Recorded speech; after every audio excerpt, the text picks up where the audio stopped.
गुरु प्यारी गुरु सवारी साध संगत जी अज का पावन फरमान धन धन धन धन साहिब श्री गुरु अर्जन देव महाराज जी का उच्चारण किया। काम क्रोध लोभ झूठ निंदा इनते आप छडावो, ए भीतर ते इनको डारो, आपन निकट बुलावो कि हे मेरे दाता एक काम कर, ये जिहड़ियां बीमारियां मैनूं चंबड़ियां ने, काम क्रोध लोभ झूठ निंदा, दाता तू ही कृपा किते करें तां ही ये दूर हो सकदियां ने। ये भीतर ते इनको डारो, आपन निकट बुलाओ, मेरे अंदरों ये बीमारियां कढ दे ते मेरे अंदर तू वस जा। जदों तक ये बीमारियां मेरे अंदर ने तां तक बैठा तू भी मन विच ही है, तो ये बीमारियां भी मेरे अंदर ही बैठियां ने। लेकिन इन्हां बीमारियां ने विकारां ने दीवार खड़ी की हुई है, तेरे तक पहुँचण ही नहीं देंदे, मैनूं तेरे दर्शन ही नहीं करन देंदे दाता। तो इन्हां बीमारियां दे करके इंसान इन्ना परेशान है। लेकिन ये बीमारियां नूं पोषण कौन देंदा है? जदों असीं इन्हां बीमारियां दे मगर लग जांदे हां, क्योंकि असीं सोचते हैं कि असीं जे अशांत हाँ, भी परेशान हाँ, दुखी हाँ, तो उसदा कारण होर कोई है या ये संसार है। लेकिन बाणी कहती है नहीं, ये संसार करके तू दुखी नहीं, दुखी तू अपने ही किसी काम करके होएगा। ये तेरा वहम है, क्योंकि एक इंसान की प्रवृत्ति है, वो हमेशा यही कहता है कि मैं फलाने करके दुखी हाँ, फलाने करके परेशान हाँ, फलाने करके मेरे अंदर अशांति फैली हुई है। लेकिन जे बैठ के विचार करे तो उन्हें पता लग जाएगा कि नहीं, मैं गलत सी, क्योंकि शांति अते अशांति इंसान के अंदर दोवें चीज़ां ने। हुण मर्जी ये है कि असीं उहदे विचों किहड़ी चीज़ नूं बाहर कढना है। जिद्दां मोबाइल फोन है, गलत चीज़ां भी उहदे विच भर सकते हैं, गलत चीज़ां भी उहदे विचों वेख सकते हैं, तो चंगियां चीज़ां भी वेख सकते हैं। इहदे विच फोन की कोई अपने आप विच होंद नहीं, मर्जी साडी है उत्थे कि असीं की चीज़ वेखदे हां। चंगी वेखांगे, चंगी सर्च करांगे तो चंगा उहदे विचों सिੱਖਣ ਨੂੰ मिलेगा। जे गलत चीज़ां वेखांगे तो साडा ही दिमाग गलत बने जाएगा। इहदे विच फोन की गलती नहीं, दोवें चीज़ां उहदे अंदर ने, इदां ही तेरे अंदर भी। क्योंकि तू हमेशा तो इंसान ये सोचता है कि मेरी परेशानी का कारण कोई दूजा है, कदे भी ये नहीं सोचता कि नहीं जी मैं परेशान हाँ।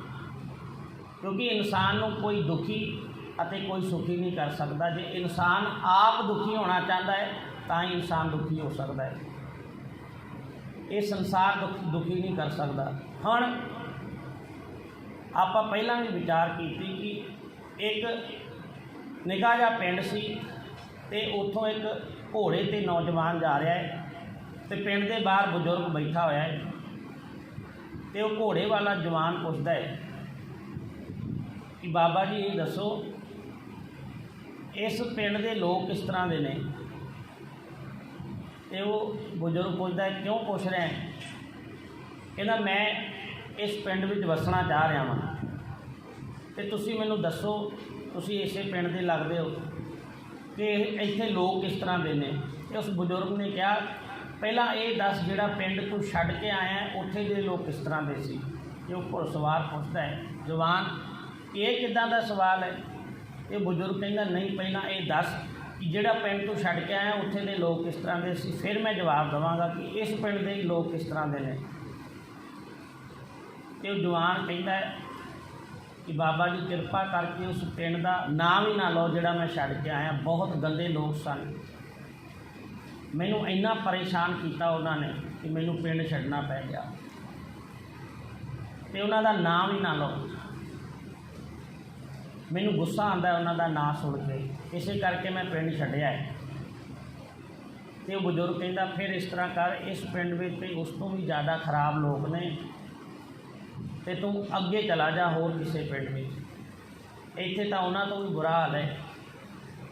ਉਹ ਅੱਗੇ ਚਲਾ ਗਿਆ ਤੇ ਪਿੱਛੋਂ ਇੱਕ बैल गड्डी आके रुकती है, ਉਹਦੇ ਵਿੱਚ ਵੀ ਇੱਕ ਪਰਿਵਾਰ ਬੈਠਾ है। वो भी आके ही सवाल करता है कि बाबा जी ये पिंड किस तरह का है, क्योंकि असी पिछला पिंड छड़ के आए हैं, हुण इत्थे ही वसना है। ये बजुर्ग उन्होंने भी वही सवाल करता है पहला ये दस जिहड़ा पिंड छड़ के आए हो तुसीं पूरा परिवार, वो पिंड किस तरह का सी। ते वो बंदा कहता है कि उस पिंड की तुसीं गल कर रहे हो, मेरा मन खुशी के नाल भर जाता है। इन्ने साहू लोग सन, इन्ना अच्छा पिंड सी कि मेरा छड्डण नूं जी नहीं करता सी, लेकिन उत्थों मैनूं किसी मजबूरी विच आउणा पिया, लेकिन मेरा मन नहीं सी पिंड छड्डण दा, इन्ने अच्छे लोग सन। ते उस बजुर्ग ने कहा तेरा वैलकम है, तू इस पिंड विच रह सकदा है, इस पिंड दे लोग उस पिंड तो भी अच्छे ने।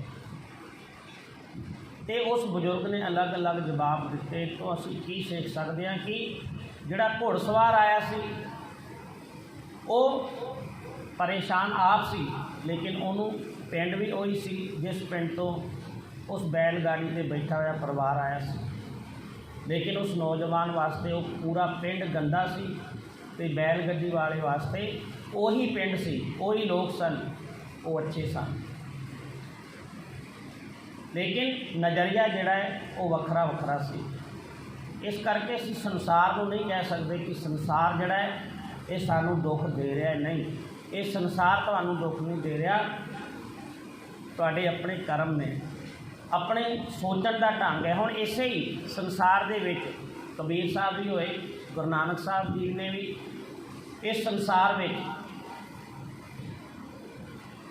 रह के कितना कुछ देखा। गुरु नानक साहब जी ने भी किन्नियां ने पत्थर मारे, भूत आख्या, प्रेत कहते तू प्रेत है, पागल आख्या, भूतना आख्या,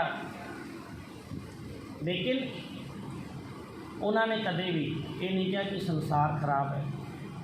कबीर साहब ने तो धक्के मार मार के मंदिरों चों बाहर सुट देंदे सन, कबोल बोलते सन, झूठे इल्जाम ला देंदे सन, रोज़ झड़का पवाते सन, लेकिन वो भी इसे संसार में सी। किते भी कबीर साहब जी की बाणी पढ़ ली आप, किते भी नहीं लिखा कि संसार ने मैनू दुख दिता, नहीं, क्योंकि वो कहते सन संसार मैनू दुखी तां कर सकता है जे मैं दुखी होवांगा, लेकिन उन्हों का जीवन आनंद के नाल भरिया है। जो उन्होंने बाणी आप पढ़ते हैं तो वो भी साढ़े वांग गरीब घर के विच ही पैदा होए, गरीबी में सारा कुछ वेख्या। कबीर साहब जी बहुत गरीब सन, लेकिन उन्होंने किस तरह परमात्मा तक पहुँच हासिल की, क्योंकि उन्होंने कदे भी संसार ने जो कुछ गलत किया भी तो सिर्फ यही कहा कि परमात्मा चंगा खवाउण वाला भी तू है, माड़ा खाउण वाला भी तू है, बैठा तो तू सारिਆਂ ਦੇ अंदर है। जे कोई गंद बोल रहा है, गलत बोल रहा है, मैनू उहदे विच भी तू ही बैठा है, जे कोई मेरी तारीफ कर रहा है उहदे विच भी तू ही बैठा है, तो जे मैनू कोई कबोल बोल रहा है तो जे गालां भी कढ़ रहा है तो मैं, क्योंकि मेरे उस्ताद जी भी हमेशा कहते सन, कई बार इसी जदों हॉस्टल चों जाना तो कई बार लड़ाई हो जानी, तो आके जदों दसना उस्ताद जी ने, उन्होंने कहना गल की हुई सी, कि गल इन्नी सी कि किसी गल ते बहसबाजी हुई, उन्होंने गालां कढ़नियां शुरू करतियां गंदियां, तो असी मुंडे मुंडे सी 5-6, तो उस गल की लड़ाई हो गई। वो कहते गालां कढ़ियां, तुसी जदों कोई कबोल बोलता है तुहानूं, तुसी 1 मिनट शांत होकर खड़े हो जाओ तो अपने मन को शरीर में वेख, किते कोई सट बजी है, उस गाल के नाल कोई खून निकल रहा तेरा, तो कहने मन जवाब देगा नहीं शरीर तो ठीक है, किते भी जख्म नहीं होया, किसी ने गाल कढ़ी तो कहते फिर क्यों मत्था मार दो कोई, जे तुहाडा कोई नुकसान नहीं होया तो फिर लड़ाई काहदी, तुसीं पिछे नूं आ जाओ, गाल तो तुहानूं तां लगदी है जे तुसीं फिर उत्थे बहसबाजी करन लग जांदे हो, हाथापाई करन लग जांदे हो। इसका मतलब तुसीं गाल नूं लै लिया। ये सोचण दा ढंग है। इस संसार विच असीं रह रहे हैं, लेकिन इसी संसार विच अशांत लोग भी ने ते इसी संसार विच शांत लोग भी ने। संसार तो सारिਆਂ वास्ते बराबर है, सिर्फ सोचण दा ढंग है। जे सोचण दा ढंग बदल जे, हुण एक ऋषि सी, एक पिंड वाला उन्होंने एक गां दे के चला गया। उहदे कोल गावां वाहवा सी कि चल बाबा जी दुध पींदे रहणगे। साधु ने गां दे गया है, नाल बच्चा है, ये वधिया 3-4 साल हो गए, दुध घ्यो आ रहा है। जिहड़े शिष्य ने वो रोज़ दुध लै आंदे ने ते बहुत सोहना काम चल रहा सीगा। पहलां काली चाह पीनी पैंदी सी, साधु सी। तो 2-3 साल बाद की होया, वो बंदे ने आके कहा कि मैनू ना मेरी गां वापस चाहिए है। तो वो शिष्य परेशान हो गए तो जाके साधु नूं कहण लगे, वो बंदे ने जिन्हें गां देती सी, हुण 3 साल हो गए, इन्ना आनंद आ रहा सी, दुध घ्यो घर दा सी। तो सारे शिष्य इकट्ठे होके परेशान हो गए कि हुण साडा की बनूगा।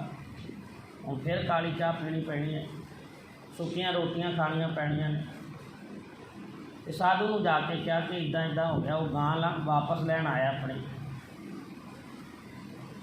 तो आपां तो हुण परेशान हो जाएंगे। तो साधु ने कहा कि नहीं, चंगा है कि सगों गोआ नहीं चुकना पैना, रोज़ पट्ठे वड्ढण जाना पैंदा है, देख रेख करनी पैंदी, पानी पिआउणा पैंदा है। पहलां सवेरे बाहर बन्नो, फिर रात को अंदर बन्नो, तो कितनी परेशानी होती है।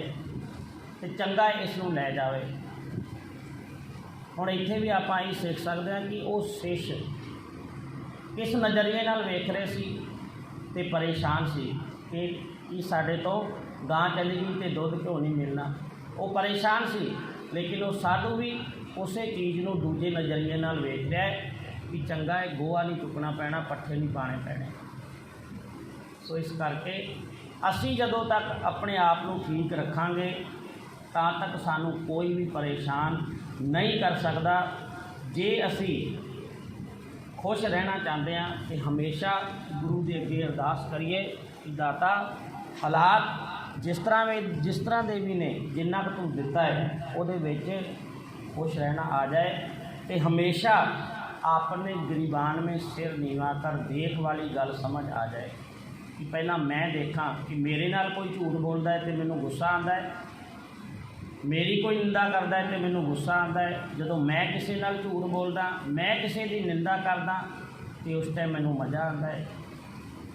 ये गल्लां जदों आपां सोचांगे तां जाके गुरु की कृपा होनी है। तो गुरु ने फिर अज के पावन फरमान में काम क्रोध लोभ झूठ निंदा इनते आप बचाओ, फिर सानू गुरु बचाएगा जदों असी आप बचना चाहांगे। सो इन्नियां बेनतियां प्रवान, भुलां चुका खिमा।